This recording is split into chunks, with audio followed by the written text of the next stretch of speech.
I'm Leanne Tran, psychologist who's worked with families whose kids don't fit the mould for almost 20 years. I've worked with children for decades, but I know parents are the real change makers when it comes to their kids. Having 3 kids of my own means I know it's not easy.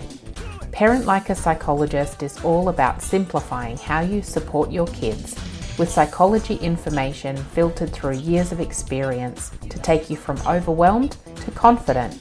Come on in. So great to have everybody join again for another episode, Parent Like a Psychologist. I have talked the last solo episode I did, I think we've had a guest between now and then, was all about neurodivergent brains and how they are wired differently for sleep. We know they're wired differently in general, but sometimes we don't think so much about we think about things like attention and social interaction and that kind of thing, but we don't necessarily think about how that different wiring affects things like sleep. And it really does in the same way that it affects emotional regulation. So lots of regulation is affected or different in a neurodivergent brain. That gave a really good example, or not example, a really good rundown of what sleep is like for autistic kids or ADHD kids. And I think that is really useful to know so that you can adapt or your understanding and expectations. But then sometimes there are still bedtime battles. And that's what I want to talk about today because adapting how we think about our kids and how they do things is a really great first step. But then we've still got to ensure that their needs are met, that they get to sleep, that they're eating, that they're going to school, and all of that kind of thing. So, understanding is one part, but we need more than that in order to be able to do our parenting roles. So, I wanted to talk a bit about bedtime battles tonight and the things that I think are common causes or triggers for that. It's not going to be an exhaustive list. Hopefully it is an exhausting one because then you could just play this episode for your kids and they could just fall asleep listening to me drone on about it. But it's an answer to some of the common things, I think. And so this is true for typically developing kids as well as those developing differently. Where it's important to get help is if you just can't quite figure out what exactly is going on for your child individually. But this again is going to be a good start to run over some of those things. I I have this favorite phrase, and I may have even said it in the last podcast episode too, because it's that sleep is so important because if our kids aren't sleeping well, we aren't sleeping well as parents. And so that's what makes sleep such a big difficulty if it's not going well, because kids' behavior is affected when they don't sleep. Our behavior is affected when we don't sleep. And so then if you've got a child who's not sleeping and you're not sleeping, you're in a not a great place, sleep deprived state, trying to handle the emotions of someone else in a sleep deprived state. And it's so tricky. So let's run through some information about bedtime battles. My hope is that this gives you a way to take them from power struggles through to more peaceful nights. Just like the Chaos to Calm program, the design is to take it from feeling like it's out of your control into something that maybe not is not perfect, but that you can handle or deal with. It's not going to be perfect, but if it's good enough to get you through, that's the goal.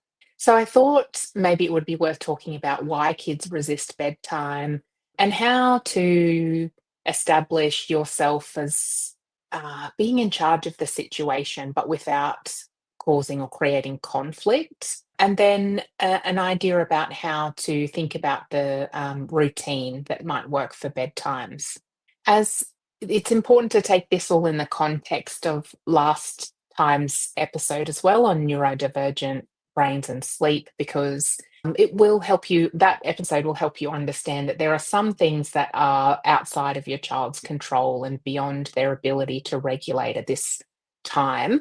And those are still, that kids can still learn those skills to regulate and be able to do what they need to do to fall asleep, but it's going to take time. So if they don't have those skills yet, that's okay.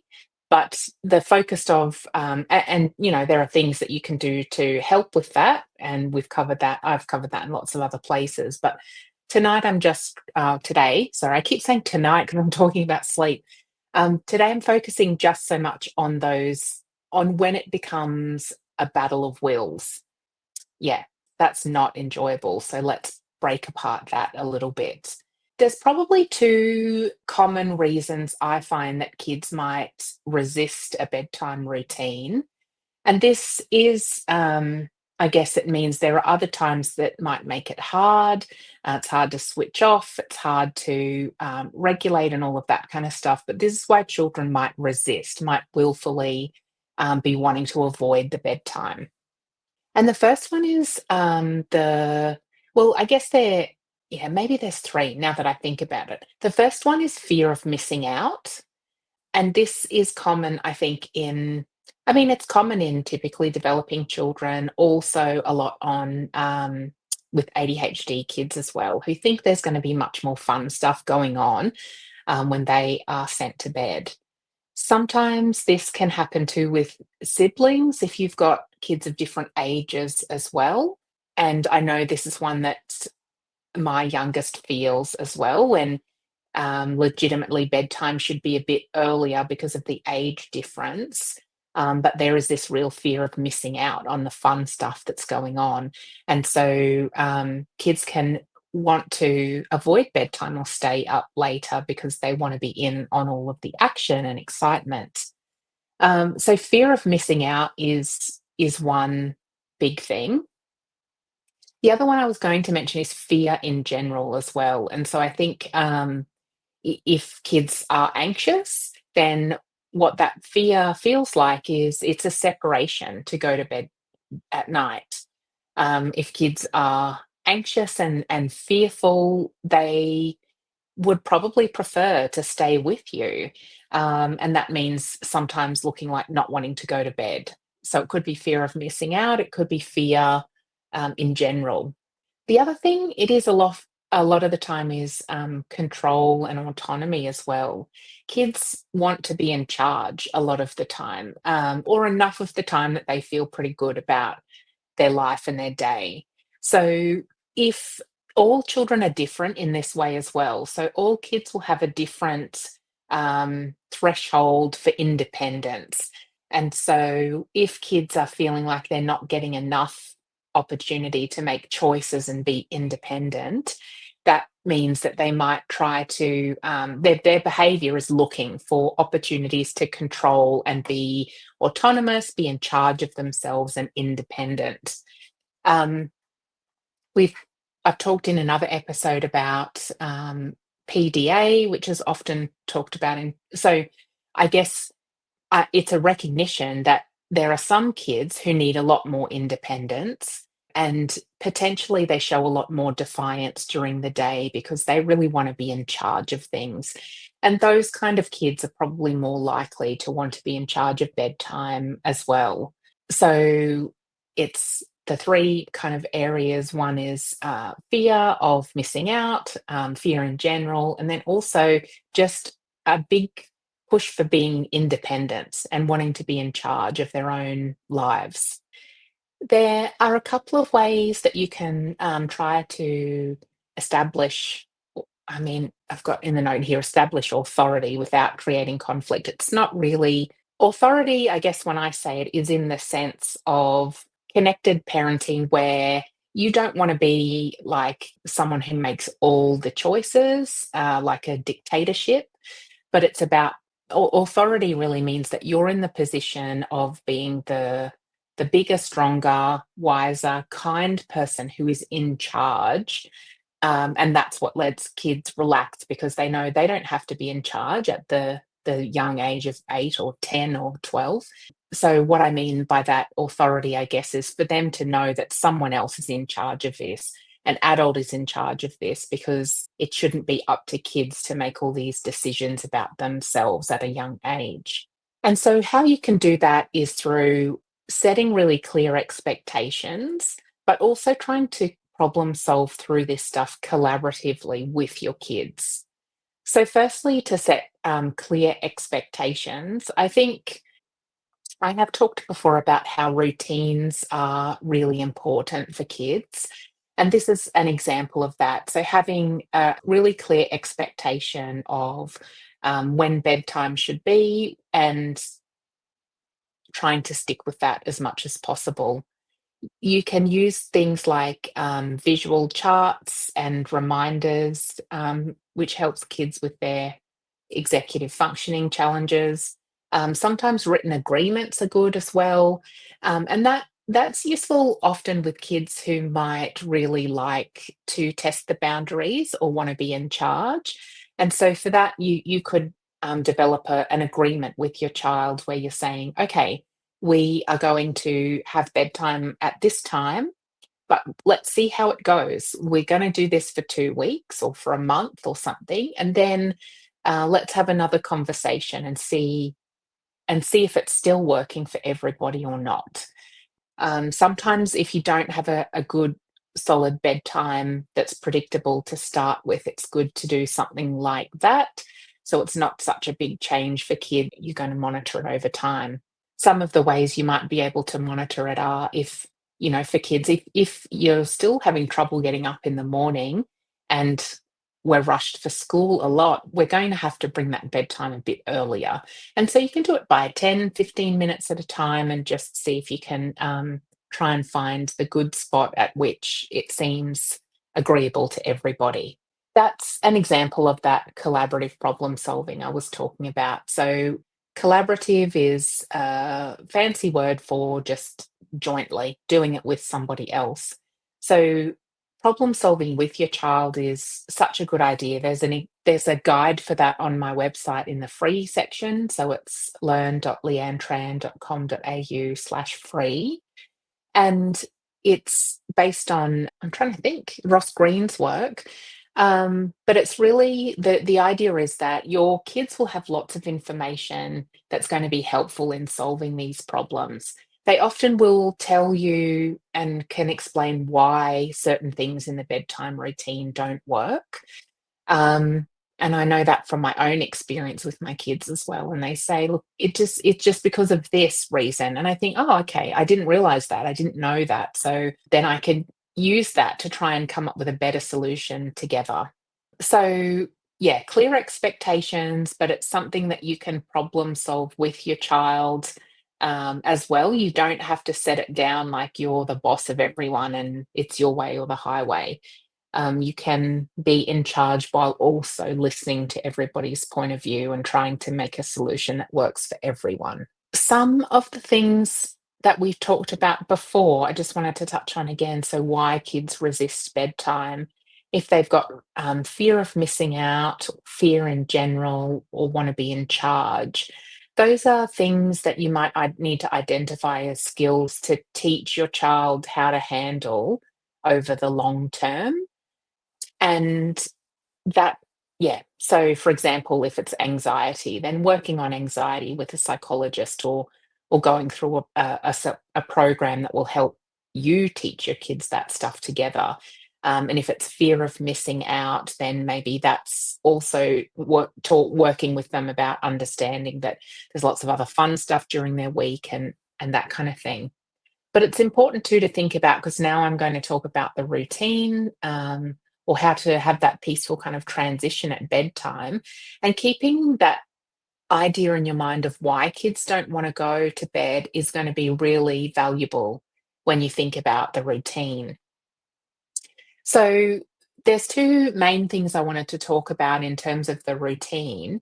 And I guess yeah, because there's other places where we can talk about sleep hygiene in more detail, which is that big version of the routine. It's to long to cover today.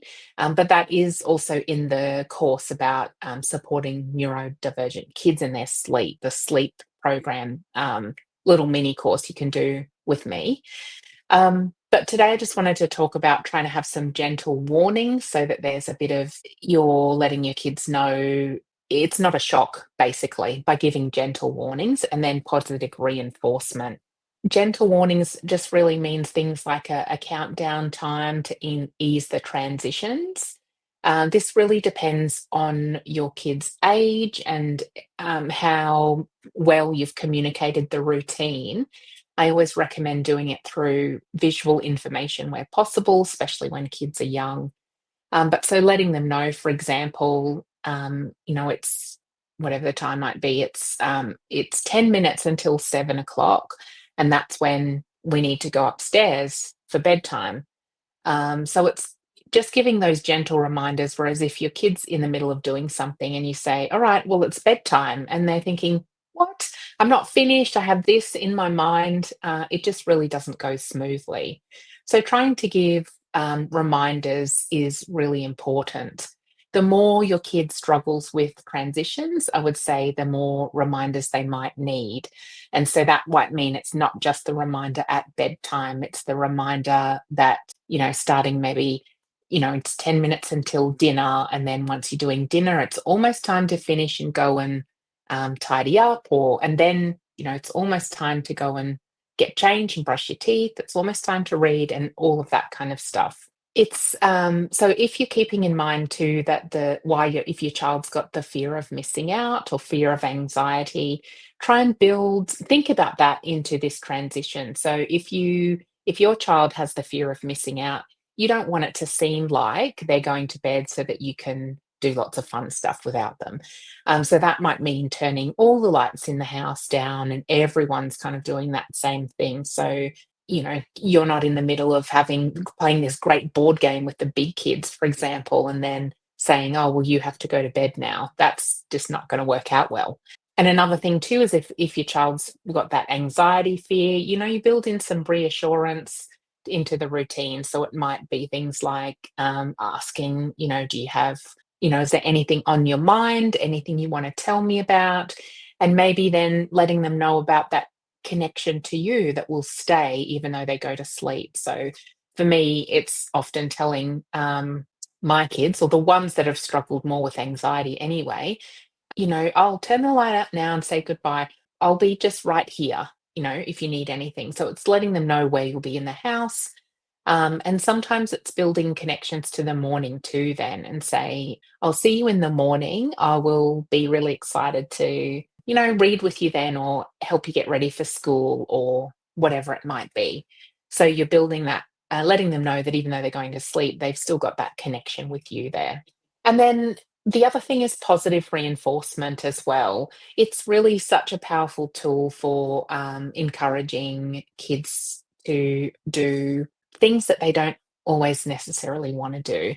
And so it might even be just words of affirmation. So you might say, wow, you got ready so quick for bed tonight. It was amazing. Or, you're really growing up. You're doing so much more independently now. It's so cool to see. So it can be just acknowledging that your kid's doing this stuff really well. If they've got a lot more difficulty or need a lot more external motivation, then things like reward charts and things like that can be really helpful. And I'm thinking as I speak about that, about a young boy who was having a lot of trouble with sleeping independently, but was earning a little bit of money for each time he could do it because that was his currency, funnily enough, was actually cold hard cash. And so felt really proud about saving that up and being able to buy something that was really important to him because he had done all this hard work. And so it's rewards are always something that are temporary as well. They don't need to be there for long term, but they are just something that can create enough motivation within your child and enough positive feelings about doing the task to counteract all of the negative feelings they might have about it. So I know this is a brief snapshot, but it is enough, I think, to help reframe bedtime. So to try and take it away from a power battle into more of a peaceful teamwork approach. And if you do need more help with bedtimes and sleep and that kind of thing, have a go at the mini course, which is has lots more information and lots more practical or resources, kind of downloadable templates and things like that, that actually provide some examples of the bedtime routines and that kind of thing. And um, because really, you need them to sleep so that you can sleep, and then you can manage your parenting and everything else that's in your life. So I hope this has been enough to change the needle just a little bit so that you can make some progress towards having really peaceful bedtimes. Speaking of that, it's made me feel like I need to go and have a nap now. Lots of talking about sleep, but I am going to break it down a little bit more about the anxious kids and sleep as well in another episode, because that's another anxiety is something that also affects sleep a lot, but we need to think about it a little bit differently. So I'll look forward to catching you for that episode as well.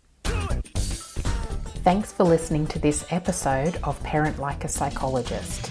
If you found it helpful, please share on Instagram so other parents can benefit too, and tag me at Leanne Psychology so that I can say a big thank you.